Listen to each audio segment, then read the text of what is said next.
It's Christmas Eve. You hear a knock at the door. As you open it, it's jolly old St. Nicholas, and he has a gift for you. But he has something worse in store as he attacks your family, commits heinous acts, and all during a family's holiday get-together. What you are about to hear is believed to be real, based on witness accounts, testimonies, and public record. This is terrifying and true.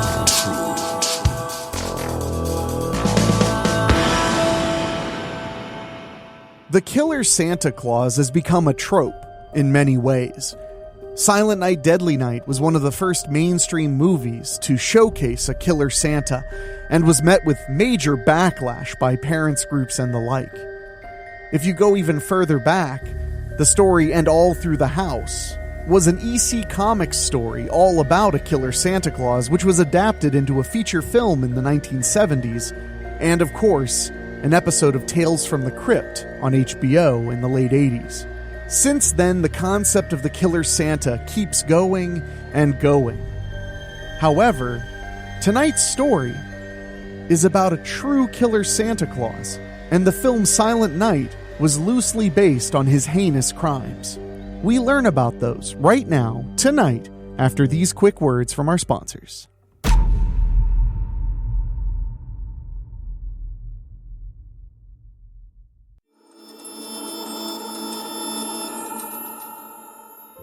The Ortega family was overjoyed to be able to gather for another year to celebrate the holidays in 2008.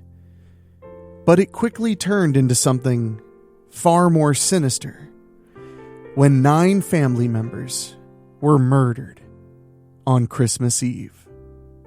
Covina is a city in Los Angeles County, California, located about 22 miles or a half an hour east of downtown Los Angeles, with a current population of 51,000 people and growing. The Ortega family in Covina consisted of 80-year-old Joseph Ortega and his 70-year-old wife, Alicia Ortega.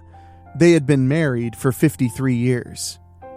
They had 5 children together, 2 sons, Charles, 50, and James, 52, and 3 daughters, Alicia, 46, Sylvia, 43, and Letitia.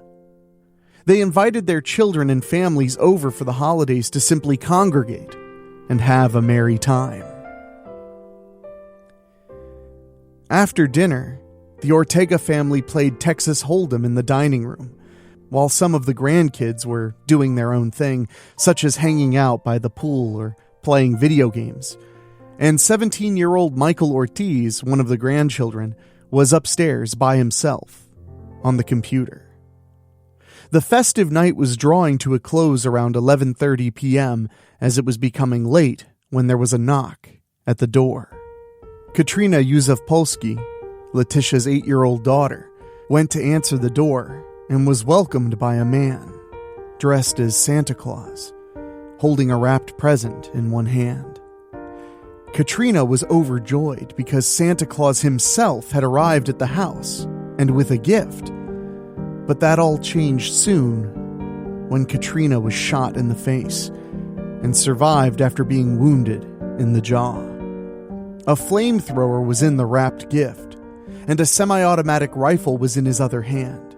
The individual also possessed 3 other 9mm handguns. Joseph and Alicia Ortega, along with Letitia, Sylvia, and Teresa, their daughter-in-law, sought to hide beneath the dining table, but the man started shooting again. Joseph Ortega was then shot numerous times and died as a result of his injuries. During the attack, one survivor managed to flee and go to a neighbor's house where they phoned the authorities. The fire was 40 to 50 feet high, and it took 85 firemen an hour and a half to put it out. There were 25 to 30 individuals in the house, and 9 members of the Ortega family died due to the gunshots or fire. 3 other people were hurt, including 8-year-old Katrina, who was shot in the face when she had opened the door. A 16-year-old girl was shot in the back, while a 20-year-old woman injured her ankle when jumping from the second-floor window to escape the fire. Because most of the people in the house were towards the back of the building when they heard the gunshots and the commotion, many parents grabbed their children and fled. Due to the severity of the fire, the identities of the 9 victims could only be determined through dental and medical records.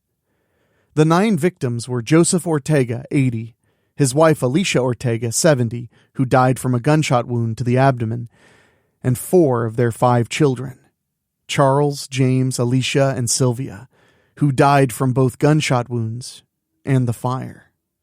Alicia's 17-year-old son, Michael, died upstairs when the house caught fire. The blaze also killed Charles's wife, Sherry, and James's wife, Teresa.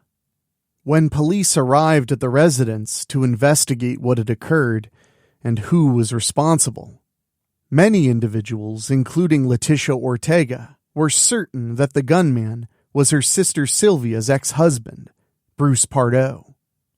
One neighbor claimed to have seen Bruce's car exit the cul-de-sac about 11:45 p.m. at night, and police issued an APB in search of Bruce. Police received a call from a man named Brad Pardo in Sylmar, California, around 40 miles or a 45-minute drive from Covina.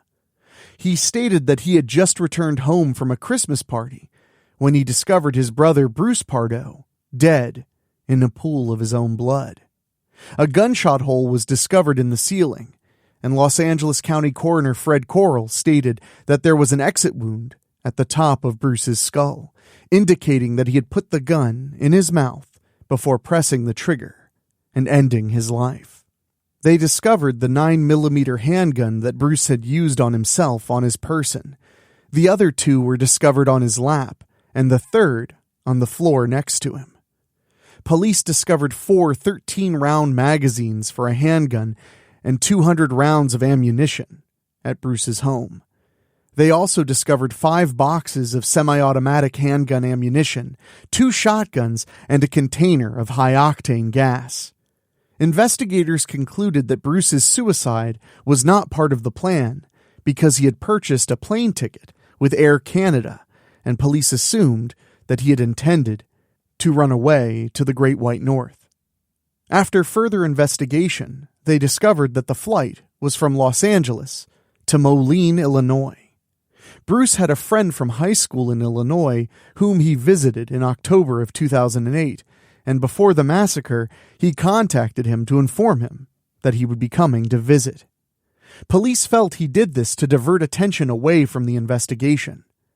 Bruce's arms were severely burned in the 2nd and 3rd degrees.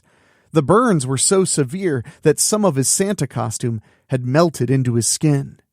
Instead, after setting the house on fire, Bruce changed his clothing and drove his Dodge Caliber rental car to his brother's house in Sylmar, where he committed suicide while his brother was at a Christmas party.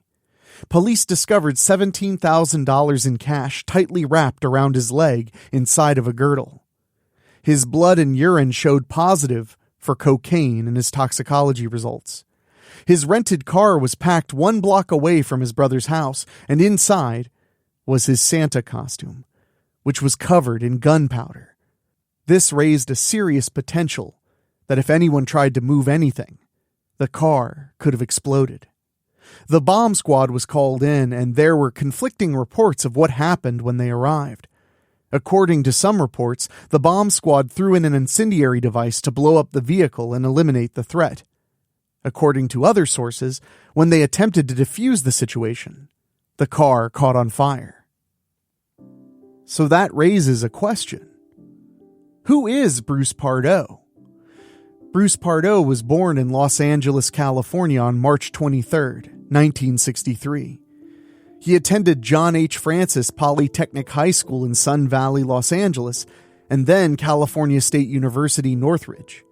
After graduation, he worked at the Jet Propulsion Lab in La Canada, Flint Ridge, before becoming an electrical engineer with ITT Electronic Systems.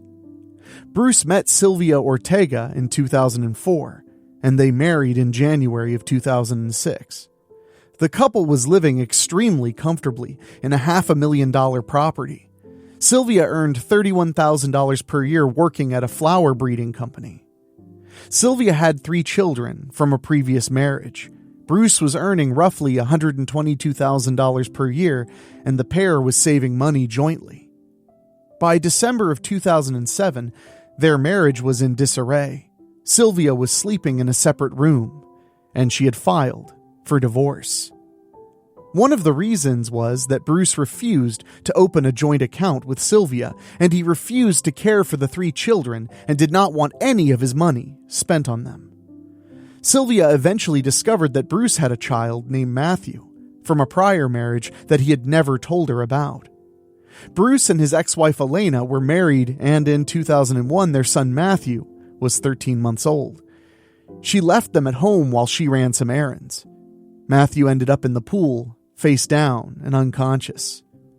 When Elena arrived home, she discovered Bruce holding Matthew, and she rushed him to the hospital, where he was revived. They immediately took him to the Children's Hospital in Los Angeles, where he was left with a severe brain injury and was confined to a wheelchair. Elena and Bruce divorced 6 months later, and he then pretended that they didn't exist. Elena sued Bruce when Matthew's medical expenditures totaled $340,000 in the first year.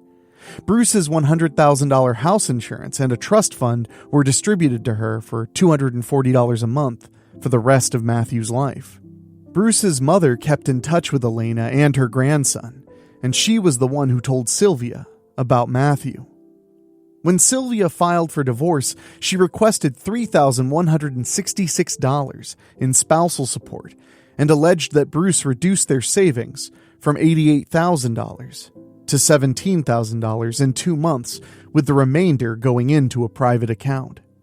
She was awarded these payments in June of 2008, and Bruce was ordered to pay $1,785 per month in spousal support. Bruce was then fired from his job in July for billing false hours, and he immediately found himself in debt while looking for another job. In the court filing, he indicated that he had $8,900 in monthly expenses, a $2,678 monthly deficit, $31,000 in credit card debt, and a $2,700 monthly mortgage payment. He complained about not receiving a severance payout and being denied unemployment benefits. The house was granted to Bruce 1 week before the massacre, and he was required to pay Sylvia $10,000 as well as give her the wedding ring, and she was allowed to keep the family dog. Bruce complained that while he had to pay her so much money, she was living lavishly. She had no expenditures to pay. She lived with her parents, bought a luxury car, went to Las Vegas, went shopping, had fancy meals at restaurants, golf lessons, and got massages. All of this, according to police, contributed to him committing these horrible, horrible murders. The only surviving sibling, Leticia Ortega, maintains a blog where she discusses her personal experience. Katrina, who was shot in the face, fully recovered and is now an advocate for victims of gun violence. And that, my friends, is the horrifying and bone-chilling Covina Christmas Massacre, in which a happy, memorable Christmas Eve was turned into a violent attack on people who were simply enjoying the holidays and each other. It's hard to read these stories, to be honest. I'm actually kind of looking forward to leaving December behind when it comes to Terrifying and True, just because I hate the idea, and I think you would all agree with me, of a family getting together to celebrate and then losing their lives. It's sobering to think about how vulnerable we can be so often in our day-to-day lives, and especially during times when we feel our most safe. But that being said, it is a fascinating story, and here at Weekly Spooky and Terrifying and True, we like to examine things that make us a little uneasy, things that make us have to check behind the shower curtain when we enter the bathroom, and that this story certainly does in spades. So thank you so much for listening, and I hope you enjoyed it, and I hope you're having a great holiday season. Make sure to tune in Wednesday, right here on the podcast feed, to hear a brand new terrifying Christmas story by David O'Hanlon. And there'll be a very special holiday gift on Friday before Christmas and a little something for you on Christmas Eve. But until then, my dears, please stay safe, hold your loved ones close to you, and give us a 5-star rating on your favorite podcast app. It really does make a big difference. So until next time, I'll talk at you later.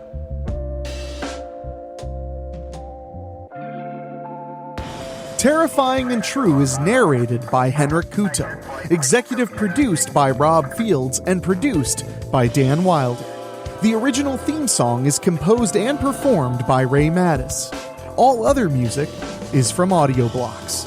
A huge thank you to our Patreon podcast boosters, folks who pay just a little bit more to hear their names on the show. And they are Kelly Oram, Julia Kirsch, Christopher Sullivan, Brent McCullough, Gino Lyons, Steve King, Karen Ouimet, Jack Kerr, Jeff and George Hilton, Craig Cohen, and Kevin Fry. Thank you all so much. And if you want to join them in supporting the program, just go to WeeklySpooky.com and click on Patreon. For as little as $1 a month, you can help us keep going and going and going, and you'll get bonus episodes as well. And if you have a story you'd like us to cover, send us an email at weeklyspooky@gmail.com.